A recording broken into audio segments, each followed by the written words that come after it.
कुछ कलाकार ऐसे होते हैं जिन्हें किसी लीड एक्ट्रेस की भूमिका में चाहे ना देखा हो, लेकिन असलियत में उनकी कहानी भी लीड एक्ट्रेस इतनी दिलचस्प होती है।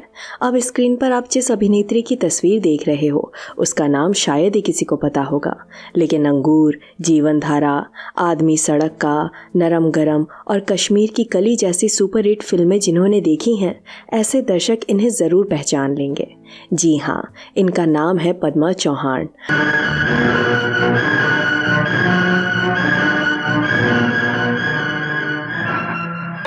ये सेठ जी तो उस पागल से भी ज्यादा पागल है, मगर करोड़पति है, शादी करने के लिए लड़की ढूंढ रहा है। जल्दी से नाश्ता कर लो और सुनो, दफ्तर जाते हुए घर से कपड़े बदल कर जाना। मराठी फिल्म जगत में इन्हें खूबसूरती का एटम बम कहा जाता है। उस दौर में यानी कि 60 और 70 के दशक में उन्होंने अपनी अद्भुत अदाकारी से मराठी फिल्म जगत पर राज किया। साथ ही हिंदी फिल्मों में भी सपोर्टिंग किरदारों के जरिए लोगों का दिल जीता। इतनी लोकप्रियता हासिल करने के बाद भी इस अभिनेत्री के चरित्र को लेकर फिल्म इतिहासकारों ने एक गजब की कहानी सवार कर रखी है। जी हाँ दोस्तों, फिल्मी पर्दे पर भोली भाली दिखने वाली पद्मा चौहान ने न सिर्फ एक्स्ट्रा मैरिटल अफेयर किया, बल्कि उसी इंसान को लेकर 12 साल तक कोर्ट के चक्कर भी काटे। अंततः उस इंसान ने मुंबई के चिंचपोकली इलाके वाले एक मंदिर में अपना दम भी तोड़ दिया। आपको ये जानकर भी हैरानी होगी कि वो कोई सामान्य इंसान नहीं था। उन्होंने 5 से भी अधिक सुविख्यात उपन्यास लिखे थे। पद्मा चौहान के उस प्रेमी को लोगों ने इसलिए भी जहन में रखा क्योंकि वे सेक्स और काम वासना पर पूरी की पूरी उपन्यास लिख लेते थे। जी हाँ दोस्तों, उस साहित्यकार का नाम था चंद्रकांत खोत। पद्मा चौहान और चंद्रकांत के रिश्ते के बारे में थोड़ी देर में चर्चा करते हैं। उससे पहले पद्मा चौहान का निजी जीवन समझ लेते हैं। पद्मा चौहान का जन्म 7 जुलाई 1938 को कोल्हापुर में हुआ था। उनके पिताजी कैप्टन अण्णा साहेब चौहान भारतीय सेना में बड़े ओहदे पर विराजमान थे। घर में सारे सुख चैन वाली चीजें होते हुए भी पद्मा चौहान पढ़ाई लिखाई के मामले में बहुत ज्यादा पीछे थी। उनके घर पर पद्मा के भविष्य को लेकर बहुत चिंता होती थी, लेकिन एक दिन भालजी पेंढारकर ने उनके माता पिता से कहा कि आपकी बेटी पढ़ाई लिखाई के लिए नहीं बल्कि फिल्मों के लिए बनी है। उस वक्त पद्मा मात्र 15 साल की थी।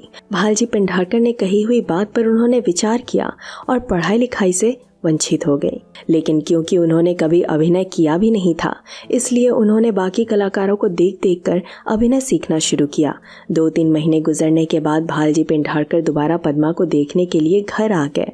इन 2 महीनों में उन्होंने अभिनय के बारे में बहुत कुछ सीख लिया था। इससे खुश होकर भालजी ने उन्हें अपनी आगामी फिल्म आकाश गंगा में एक छोटा सा रोल दिया। उस फिल्म के बाद पद्मा चौहान स्टेज शोज करने लगी और रंगमंच की दुनिया में बड़े ही कम अवधि में सुपरस्टार बन गई। इसी वजह से बाकी हिंदी फिल्मकार भी उनसे मिलने आने लगे और यहाँ से उनके करियर को नई उड़ान मिल गई।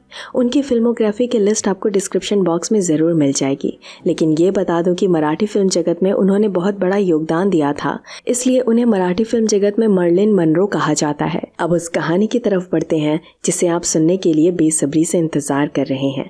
पद्मा चौहान का विवादित जीवन उनके पति कमलाकर तोड़ने के साथ शुरू होता है। मराठी तथा हिंदी फिल्म जगत में लोकप्रिय होते ही पद्मा चौहान की शादी कमलाकर से करवाई गई। वे भी जाने माने फिल्मकार थे। पत्नी को लेकर उन्होंने बड़ी बड़ी फिल्में बनाई, लेकिन अमोल पालेकर की वजह से चंद्रकांत खोत से उनकी मुलाकात हो गई। उस वक्त अमोल पालेकर नरम गरम फिल्म पर काम कर रहे थे और एक रोल के लिए पद्मा चौहान भी उनके सेट पर आती थी। सेट पर हुई मुलाकात लिव इन रिलेशन तक इस तरीके से बढ़ती गई कि कमलाकर उनसे परेशान हो गए। आखिरकार कमलाकर ने तलाक देकर पद्मा को आजाद कर दिया। उस वक्त छपने वाले फिल्म पत्रिकाओं में इस तलाक की कहानी पर बहुत कुछ लिखा गया। लोग खुलेआम चंद्रकांत का नाम लेकर पद्मा चौहान की इज्जत की धज्जियां उड़ाने लगे, लेकिन इससे उन्हें कोई फर्क नहीं पड़ा। दूसरी तरफ चंद्रकांत भी पद्मा के साथ हमबिस्तर होकर खुश थे, लेकिन ये खुशी ज्यादा दिन तक टिक नहीं पाई। ये बात सभी लोगों को पता थी कि चंद्रकांत बागी लेखक थे। उनकी तुलना मंटो नामक एक महान लेखक से होती थी, लेकिन धीरे धीरे पद्मा चौहान को लगने लगा कि चंद्रकांत उन्हें फंसा रहे हैं। वो दावा करने लगी थी कि चंद्रकांत की रंगीन कहानियों के पीछे उनकी रंगीन रातें हैं। पद्मा चौहान का मुद्दा बिल्कुल ही बचकाना था, किसी को भी उनकी बातें समझ नहीं आई। लेकिन चंद्रकांत से लड़ाई करने के बाद वो अदालत जा पहुंची और चंद्रकांत के खिलाफ 4 वकील खड़े किए। आपको बता दूं कि यह मामला 12 साल तक चलता रहा। इन 12 साल में पद्मा चौहान ने चंद्रकांत की धज्जियां उड़ा दी। वो ये कहते हुए बिल्कुल शर्म नहीं करती थी कि चंद्रकांत ने उनके साथ बिताई हुई रातों को अपनी कहानियों में स्थान दिया है। कोर्ट की हर एक नई तारीख पर पद्मा चौहान नई नई कहानियां सुनाने लगी, जिससे चंद्रकांत डिप्रेशन में डूबते चले गए। उन्होंने मीडिया और कोर्ट को बस इतना कहा था कि पद्मा चौहान ने उनका ब्रह्मचर्य छीन लिया है। 12 साल तक पद्मा चौहान को सहने के बाद भी जीत आखिरकार चंद्रकांत की हुई, लेकिन तब तक चंद्रकांत डिप्रेशन में डूब चुके थे। केस जीतने के बाद वे अपने घर से निकलकर सीधे हिमालय चले गए और भगवान को ना मानने वाला वो लेखक सन्यासी बन गया। बेशक पद्मा चौहान ने उनका जीवन बर्बाद कर दिया था, लेकिन यहाँ किस्मत ने भी ऐसी बाजी मारी कि सभी लोग हैरान हो गए। 12 सितंबर 1996 में पद्मा चौहान वाहन दुर्घटना में मारी गईं। उनके निधन के बाद मराठी फिल्म जगत में शोक का वातावरण बन गया। ऐसे में लोगों को लगने लगा कि पद्मा चौहान की मृत्यु की जानकारी मिलने के बाद चंद्रकांत के मन को ठंडक पहुंचेगी, लेकिन ऐसा कुछ हुआ नहीं, क्योंकि जितनी गलती पद्मा चौहान की थी उतनी चंद्रकांत की भी थी। 15 साल बाद जब चंद्रकांत हिमालय से लौट कर आए तो उनकी दाढ़ी बढ़ी हुई थी और चेहरे पर बुढ़ापा छाया हुआ था। एक छोटी सी बात पर घंटों तक बड़बड़ाने वाला वो इंसान मुंह से एक शब्द निकालने से पहले भी सोचने लगा था। वे हमेशा ये सोचकर चिंतित रहते थे कि कोई उन्हें मारने के लिए आ रहा है। वे चलते चलते रुक जाते थे और वहीं घंटों तक बैठ जाते थे। आखिरकार उन्होंने मुंबई के चिंचपोकली इलाके के साईं बाबा मंदिर में शरण ले ली। जैसे जैसे समय बीतता गया वैसे वैसे लोग भी भूलने लगे कि मंदिर में बैठा हुआ ये इंसान एक दौर का महान साहित्यकार था।